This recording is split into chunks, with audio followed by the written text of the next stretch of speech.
Hello दोस्तों, डोरी clock जब एक बहुत बड़े हॉस्पिटल में कंसल्टिंग कर रही थी तो तब उसने नोटिस किया कि सब लोग एक शख्स के बारे में बात कर रहे थे जिसका नाम लेनी था, जिसको हॉस्पिटल में एक कम्युनिकेशन डायरेक्टर की बिल्कुल नई जॉब मिली थी। अहम बात यह नहीं कि वो एक कम्युनिकेशन डायरेक्टर था, बल्कि वो इसी हॉस्पिटल में पहले नर्सिंग की सीट पर रह चुका था। इसलिए एक नर्स से कम्युनिकेशन डायरेक्टर बन जाना ये एक बहुत बड़ा कैरियर चेंज था। इसलिए अर्थर में ये बेचैनी पैदा हुई कि आखिर ये कैसे हुआ। यही जानने के लिए वो लेनी से मिलने गई कि आखिर कैसे एक नर्स से आप कम्युनिकेशन के डायरेक्टर बन गए। लेनी ने बताया कि वो शुरू से ही टेक्नोलॉजी और इनोवेशन में बहुत ज्यादा इंटरेस्टेड था, इसलिए जब भी उसको फारिग टाइम मिलता वो इंटरनेट टेक्नोलॉजी सीखता, वो भी अपना पैसा इन्वेस्ट करके। और ऐसा करते करते उन्होंने बहुत सी ऐसी एप्स बना ली जिसकी फिर उन्होंने मार्केटिंग भी शुरू कर दी और उनका काम दिन ब दिन शोहरत पा रहा था। और ये तब की बात है जब स्मार्टफोन और बहुत से सॉफ्टवेयर नए नए इजाद हुए थे। जब लेनी ये सब लर्न कर रहे थे तो उनके बॉस को ये पता चल गया। उन्होंने लेनी को अपने पास बुलाया। बॉस ने लेनी से कहा,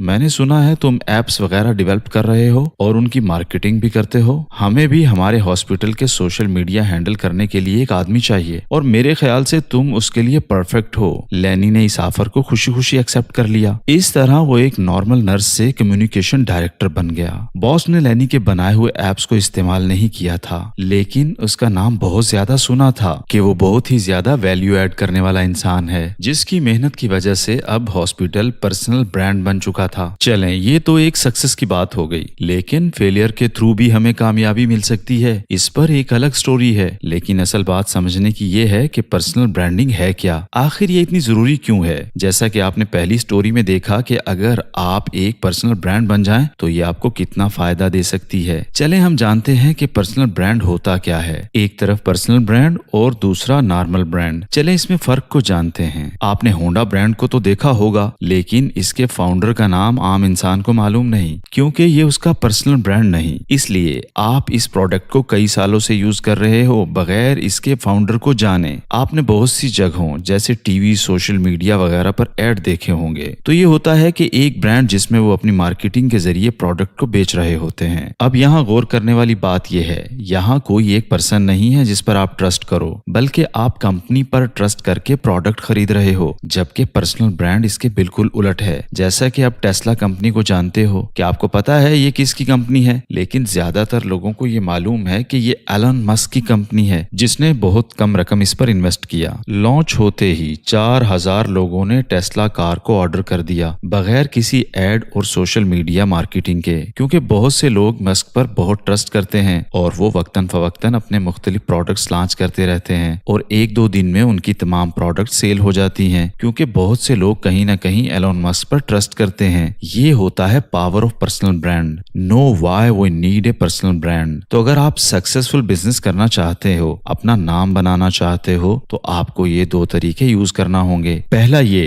कि आप तरीके से एक प्रोडक्ट लॉन्च करो, उस पर अपना पैसा, वक्त और एनर्जी वेस्ट करो और मार्केटिंग करके सोशल मीडिया पर एड चलाकर अपना प्रोडक्ट सेल करो। अगर आपका प्रोडक्ट अच्छी तरह सेल हुआ तो उम्मीद है लोग आपको थोड़े वक्त में ही जान जाएंगे। दूसरा तरीका ये है कि पहले आप अपना पर्सनल ब्रांड बना लें। इस तरह पहले लोग आपको जानेंगे, फिर आपके बिजनेस को जानना शुरू कर देंगे। यानी पहले ही आप अपने आप को सेल करना शुरू कर दो, अपनी स्किल्स, पर्सनैलिटी और अपना टैलेंट लोगों को दिखाओ। इस तरह आपके पर्सनल ब्रांड से लोग आपको जानना शुरू कर देंगे। एक बात याद रखें कि अपना पर्सनल ब्रांड बनाने से पहले अपने आप से सवाल करें। अगर लोग आपका नाम सुने तो उनके जहन में आपके बारे में क्या आता है, और वही होगा आपका पर्सनल ब्रांड। अच्छा पर्सनल ब्रांड बनाने के लिए आपको ये रूल फॉलो करना होंगे। Master your story. अगर आप एक स्ट्रॉन्ग पर्सनल ब्रांड बनना चाहते हैं तो आपको अपनी स्टोरी के 3 पार्ट्स पर तवज्जो देनी होगी। नंबर 1 आपकी origin story, number 2 defining moment, number 3 आपका ट्रांसफॉर्मेशन। इसके बाद यूज करो 3x3 मेथड। जब आप ये डिसाइड कर लें कि पर्सनल ब्रांड किस टाइप का बनाना है तो अपने ब्रांड को ग्रो करने के लिए 3x3 रूल को इस्तेमाल करना पड़ेगा। तो क्या है ये 3 मेथड? तो आपको अपने 3 वैल्यूज लेनी है, यानी कि अपने कंटेंट के 3 पिलर लेने हैं। जब भी आप कोई कंटेंट क्रिएट करो, कोई भी वीडियो बनाओ या सोशल मीडिया पर अपलोड करो, तो आपको सबसे ज्यादा 3x3 मेथड पर तवज्जो देना है और अपने कंटेंट के 3 पिलर्स पर ज्यादा फोकस करना है। जैसे कि फॉर एग्जांपल मेरी वैल्यूज हैं ह्यूमैनिटी,